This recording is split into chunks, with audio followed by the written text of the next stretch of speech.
इस वीडियो में हम देखेंगे डायनामिक आर्बिट्रेशन एल्गोरिदम। ठीक है, ये जो है एग्जाम में एक बार पूछा जा चुका है, तो देखते हैं डायनामिक आर्बिट्रेशन एल्गोरिदम। इसे आप डायनामिक प्रायोरिटी एल्गोरिदम भी बोल सकते हो। ओके, तो इसके अंदर देखो क्या लिखा है, डायनामिक प्रायोरिटी यानी प्रायोरिटीज़ को आप डायनामिकली चेंज कर सकते हो किसी भी डिवाइस की। ठीक है, तो देखते हैं। Dynamic priority algorithm gives the system the capability for changing the priority of the devices while the system is in operation। जब सिस्टम ऑपरेशन के अंदर होगा तब ये जो प्रायोरिटी डायनामिक प्रायोरिटी एल्गोरिदम्स है वो सिस्टम को डिवाइस की प्रायोरिटी चेंज करने की कैपेबिलिटी प्रोवाइड करेंगे। ठीक है, तो इसमें पहला एल्गोरिदम है हमारा टाइम स्लाइस। ठीक है, ये जो हमने ऑपरेटिंग सिस्टम में राउंड रॉबिन के अंदर टाइम स्लाइस या फिर टाइम क्वांटम पढ़ा था, सेम वही चीज़ है।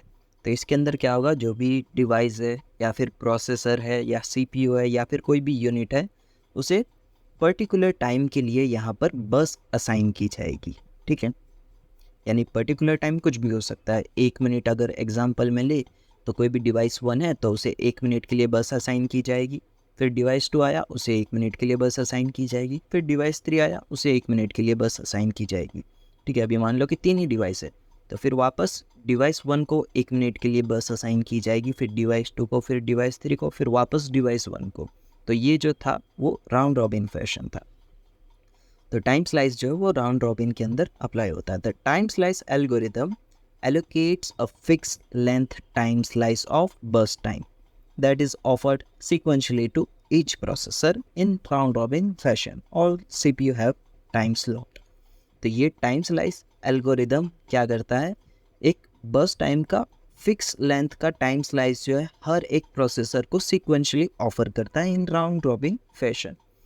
This service is location independent. ये जो सर्विस है वो लोकेशन के ऊपर उतना इफेक्ट नहीं करती, यानी लोकेशन इंडिपेंडेंट है। ठीक है, no preference is given to any particular device since each is allotted with the same amount of time to communicate with the bus. ठीक है, यहाँ पे कोई पर्टिकुलर डिवाइस को हाई प्रायोरिटी या फिर हाई प्रेफरेंस नहीं दिया जाएगा। क्यों? क्योंकि यहाँ पे जो टाइम स्लाइस है वो सभी डिवाइसेस को सेम अमाउंट का दिया जा रहा है, यानी इसमें कुछ भेदभाव नहीं होगा। ठीक है, अब है नेक्स्ट हमारा एल्गोरिदम पोलिंग। पोलिंग में क्या है, इन अ बस system that uses a polling. एक बस सिस्टम है जो पोलिंग यूज कर रहा है, तो उसमें क्या होगा, the bus grant signal is replace by a set of lines called poll lines which are connected to all units. यहाँ पे जो बस ग्रांट सिग्नल की फैसिलिटी थी उसे सेट ऑफ लाइन से रिप्लेस कर दी गई है, और ये सेट ऑफ लाइंस क्या है, पोल लाइंस। ओके, और ये जो पोल लाइंस है वो सभी यूनिट्स या फिर प्रोसेसर डिवाइसेस सीपीयू के साथ कनेक्टेड होगी। ठीक है, ये चारों वर्ड जो है किए। This lines are use by the bus controller to define an address for each device connected to the bus. ये जो लाइंस है वो कौन यूज कर रहा है, बस कंट्रोलर। और क्यों यूज कर रहा है, जो भी डिवाइसेस है वो बस के साथ कनेक्टेड है, उनका एड्रेस वो डिफाइन कर सके। ठीक है, the bus controller sequences through the addresses in a prescribed manner। और ये जो बस कंट्रोलर है वो प्रिस्क्राइब मैनर में इन सभी एड्रेस को सीक्वेंस करता है। Okay, when a process that requires access recognize its address। ठीक है, यहाँ पे मेन काम जो है इसका वो लिखा है, अगर कोई प्रोसेसर है उसे एक्सेस की ज़रूर पड़ती है तो वो क्या करेगा, अपना एड्रेस पहले रिकग्नाइज करेगा। ठीक है, it activates the bus busy line.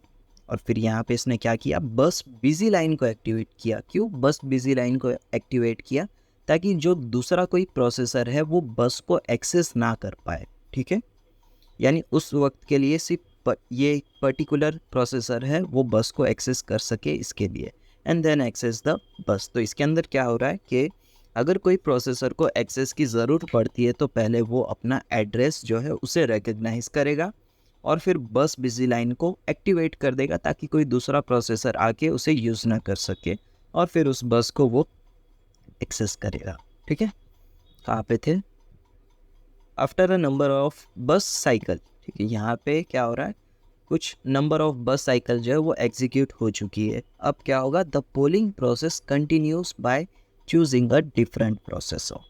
अब यहाँ पे जो पोलिंग प्रोसेस है वो एक डिफरेंट प्रोसेसर को सिलेक्ट करेगी टू द एग्जीक्यूट द जो भी उसका बस का काम है उसके लिए, ठीक है। यानी कंटिन्यूसली एक का एक रिपीटेडली प्रोसेसर जो है वो यूज़ नहीं करेगा, डिफरेंट प्रोसेसर यूज़ करेगा।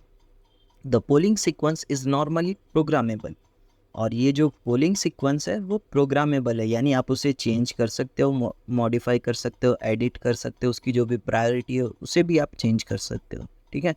And as a result the selection priority can be altered under a program control, ठीक है। तो यहाँ पे जो भी प्रायोरिटी है उसे भी आप अल्टर कर सकते हो यूजिंग द पोलिंग एल्गोरिथम, ठीक है। तो ये था हमारा पोलिंग एल्गोरिथम।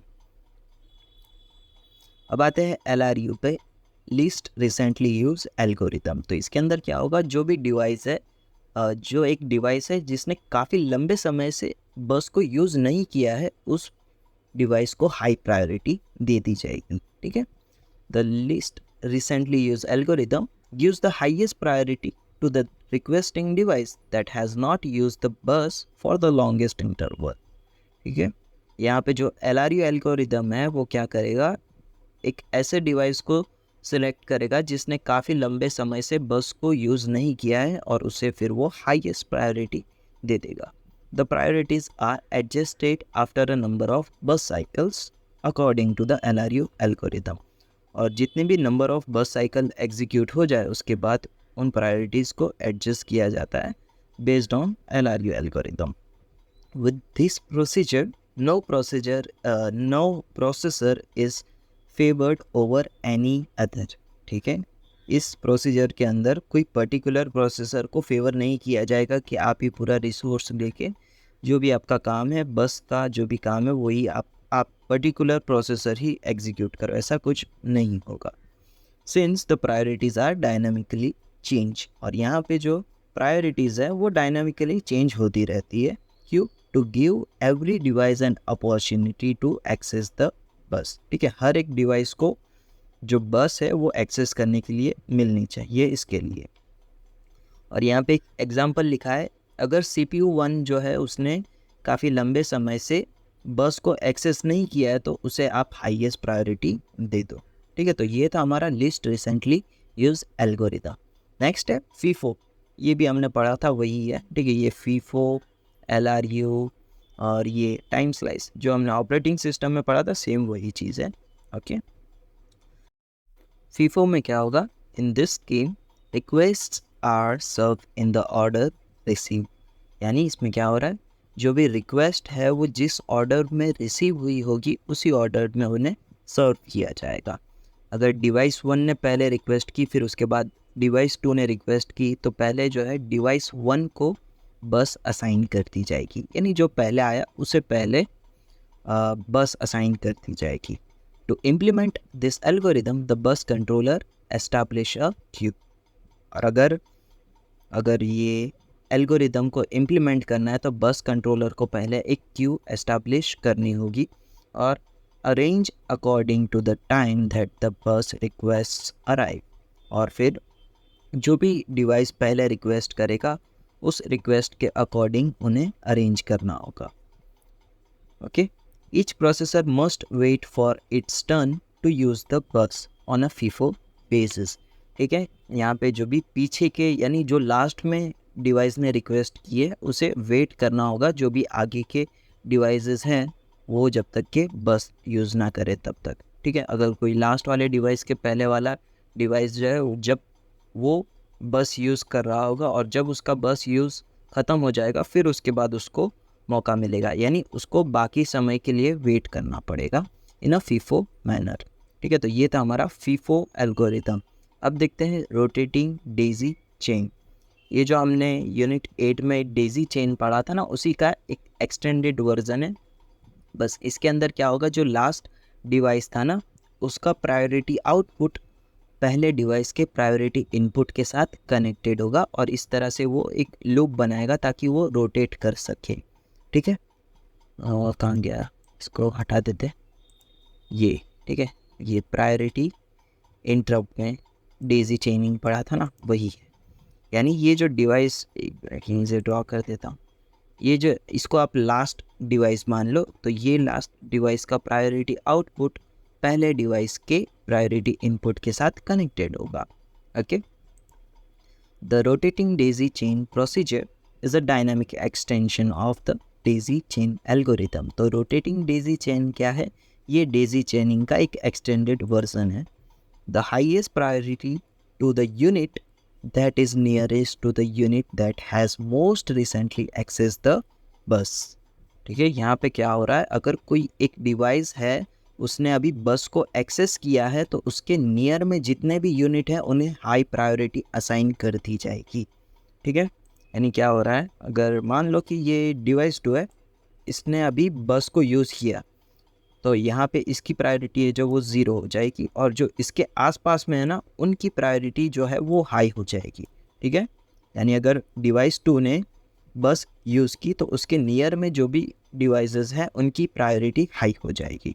तो ये पॉइंट का ये था क्या ना, and now it become the bus controller and last module is connected to the first module. और जो लास्ट डिवाइस है वो फर्स्ट डिवाइस के साथ कनेक्टेड होगा। कैसे? जो भी लास्ट डिवाइस का प्रायोरिटी आउटपुट है वो फर्स्ट डिवाइस के प्रायोरिटी इनपुट के साथ कनेक्टेड होगा। ओके, तो ये था हमारा रोटेटिंग डेजी चेन।